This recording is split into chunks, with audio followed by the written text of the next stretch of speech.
अस्सलामुअलैकुम। उम्मीद है आप सब खैरियत से होंगे।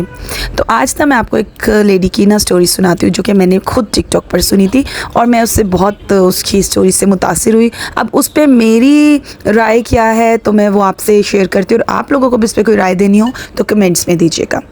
अच्छा, ये जो औरत है ना, इसकी 4 बच्चे हैं और इसके ना हस्बैंड रहते थे आउट ऑफ कंट्री, तो इसके बच्चों की परवरिश भी अच्छी हो रही थी और ये हंसी खुशी ज़िंदगी बसर कर रही थी।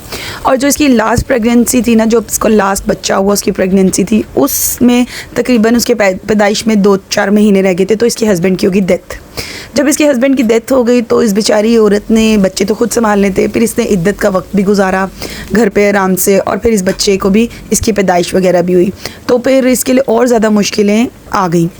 फिर इसने क्या किया कि इसने देखा कि बच्चों को मैं कैसे पालूंगी, कैसे परवरिश करूंगी, तो इसने अपनी बहन को कहा कि मैं पार्लर का काम सीखना चाहती हूँ। इसकी बहन ने और इसकी एक फ्रेंड थी, उसने मिलके ना इसको पार्लर में कहीं पर एडमिशन करवाया, वहाँ से इसने काम वाम सीखा और फिर उसके बाद ना इसने वहीं पर काम करना शुरू किया। तो जैसे इंसान ना दूसरे को अपनी स्टोरी सुनाता है, इसने पार्लर वाली को अपनी आप बीती सारी स्टोरी सुनाई, तो पार्लर वाली ने ना इसका फ़ायदा उठाना शुरू कर दिया। इसको जल्दी घर भेजने के बजाय इसको और ज़्यादा रात में देर तक काम करवाना शुरू होगी। और वो बच्चा इसका जो था ना, वो भी फीड पे था, इसकी ना ये जाती थी इसको फीड करवाती थी, तो सारा दिन का ना इसको फीड करवाया, रात में करवाती थी, तो वो बच्चा भी बीमार होना शुरू हुआ। लोग ऐसे ही करते हैं, फ़ायदा इसी तरह उठाना शुरू करते हैं। तो ना फिर इसने वो काम छोड़ दिया और अपने घर में छोटा मोटा सेटअप कर लिया।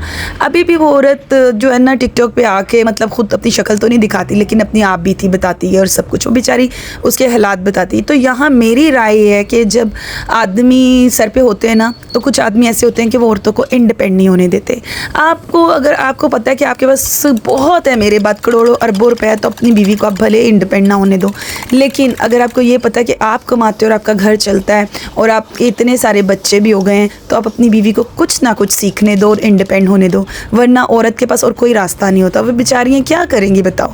तो खैर, अल्लाह पाक इस औरत की मुश्किलें हल करें, और मेरी आप सबसे जो मर्ज़ातन से रिक्वेस्ट है कि अपनी बीवियों को ना थोड़ा इंडिपेंडेंट होने दो, क्योंकि वक्त का कुछ पता नहीं है, कौन पहले जाता है ये भी नहीं पता। लेकिन अगर आपकी बीवी पीछे रहेगी तो कम से कम उसके पास कोई हुनर होगा, कुछ ना कुछ होगा, तो वो उसके ज़रिए अपने बच्चों को पाल लेगी। इस औरत की तरह उसको नहीं करना पड़ेगा और लोग उसका फ़ायदा नहीं उठा पाएंगे। तो काइंडली अपनी बीवियों का साथ दिया करें और उनको कुछ काम वाम सीखने दें। अगर आपको ये स्टोरी अच्छी लगी तो लाइक शेयर सब्सक्राइब करें। अपना और अपनों का ख्याल रखें। जिएं और जीने दें। अल्लाह हाफ़िज़।